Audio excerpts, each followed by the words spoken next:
အားလုံးပဲ Happy New Year ပါနော်။ဒီနေ့တော့လေရက်ကြကြလေးအထားခံပြီးစားလို့လေအရန်ကောင်းတယ်။ငဖယ်ငံပြားရီကြော်လေးကိုလေအိမ်မှာလှစားဖြစ်လို့လုံနီးလေးကိုလာရောက်မျှဝေလိုက်ပါတယ်။တခါတည်းငဖယ်ကိုလေအီထွတ်ထွတ်လေးဖြစ်အောင်ကြော်ရင်းနီးလေးကတခါ share လုပ်ပေးသားပါမယ်နော်။ငဖယ်တွေကိုကြက်သားမုတ်ထဲတယ်။အဓိကမင်းကတော့ဘာလို့ဂျင်းနေရမှာမဟုတ်ဖ ೇನೆ ကြက်သွန်ဖြူအကြီးကိုညှစ်ထဲတာပါ။သူကလေကြက်သွန်ဖြူရင်ညှစ်ထဲတာလေပို့ပြီးတော့လည်းမှုေးတယ်ပို့ပြီးတော့လည်းငဖယ်အသားကိုလေထွတ်ထွတ်ကလေးဖြစ်စေပါတယ်။ပြီးတော့ခက်နနာလေးကိုနေပြီးတော့ပေါ့နော်ပေါက်ထားပေးပါမယ်ငဖယ်ပြားလေးကတော့ကိုယ်စိတ်ကြိုက်ပြင်ဆင်လို့ရပါတယ်ငဖယ်ကြော်ရဲ့အဓိက main နေရာကိုလာပါပြီ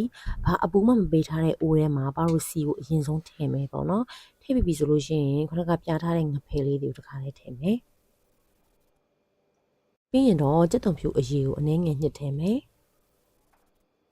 ရေလေးအနည်းငယ်ထည့်မယ်နှက်ဆက်သွားအောင်အုပ်လုပ်ပြီးတော့မင်းလေးနဲ့ပေါ့နော်စစ်ချင်လက်ရှိလေးကြော်ပေးထားရပါမယ်ငဖယ်ငံပြားကြီးကြော်မှာလေသူကလေခက်ကြထားရင်မာသွားတတာမို့လို့ပါတော့ငဖယ်ကိုအရင်ကြွတဲ့ထိမကြော်ဘူးအပေါ်ရန်တင်းယုံလေးတွေရလာပြီဆိုလို့ရှိရင်တော့ရပြီပေါ့နော်ဒီမှာကြည့်ပါဦးဒီလိုမျိုးတင်းထွတ်လေးပါတော့ဒီတိုင်းစားလို့ရှိရင်လည်းစားလို့ကောင်းပါတယ်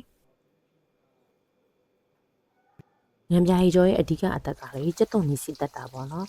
တော့ကြက်သွန်ကြီးကိုလေနွန်းလေးအနည်းငယ်ထည့်ပြီးတော့မီအေးလေးနဲ့ပေါ့နော်စစ်ချင်လက်ရှိလေးစစ်တက်ပေးပါတယ်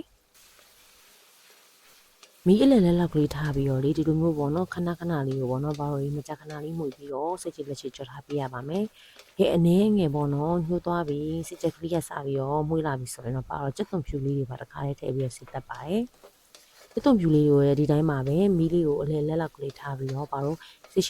ချလက်ချခန့်ကြလေးပေါ့နော်မှုနေအောင်စစ်တက်ပေးရပါပြီ။ပြီးရင်တော့ပစွန်ကြောက်လေးတွေပါတစ်ခါလေးထည့်ပြီးတော့ပေါ့နော်သူတို့ကိုလည်းပေါ့နော်ပစွန်ကြောက်လေးတွေကျွတ်သွားတဲ့အထီကိုစစ်တက်ပေးပါတယ်။ပစွန်ကြော်လေးတွေတို့အမြုပ်ကလေးတွေထားလာပြီးတော့မှုေးလာပြီဆိုရင်တော့ငရုတ်ခွဲချမ်းလေးကိုထည့်ပါတယ်ငရုတ်သီးခွဲချမ်းလေးရတယ်လေကိုစိတ်ကြိုက်ပေါ့နော်အဆက်စားနိုင်တဲ့လောက်ထည့်လို့ရတယ်အစိမ့်နဲ့လေးပျောက်ပြီးတော့မှုေးလာပြီဆိုရင်တော့ငံပြားရီကိုထည့်တယ်တခါတည်းရေမထည့်သေးဘူးနော်ငံပြားရီလေးတွေကိုမှုေးသွားအောင်လို့တော့လေတခါတည်းသူတို့ကိုငရုတ်သီးလေးနဲ့အတူစီတက်ပေးပါတယ်အရသာတော့ကတော့အချုံမုတ်ထည့်ဣသွားအောင်လို့ရေလေးနည်းနည်းလေးထည့်ပါမယ်ပြီးရင်တော့လေးကြော်ထားတဲ့ငဖယ်ကြော်လေးတွေပါတခါတည်းထည့်ပါမယ်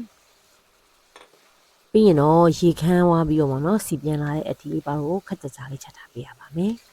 ။ကဲအခုဆိုလို့ရှိရင်ရေကလုံးဝခမ်းသွားပြီးတော့စီပြန်လာပြီဆိုလို့ရှိရင်တော့မဖယ်ငံပြားကြီးချက်ကလေးရပြီပေါ့နော်။သူကလေအခုလိုနေလေးတိုင်းသာချက်စားပြီးနော်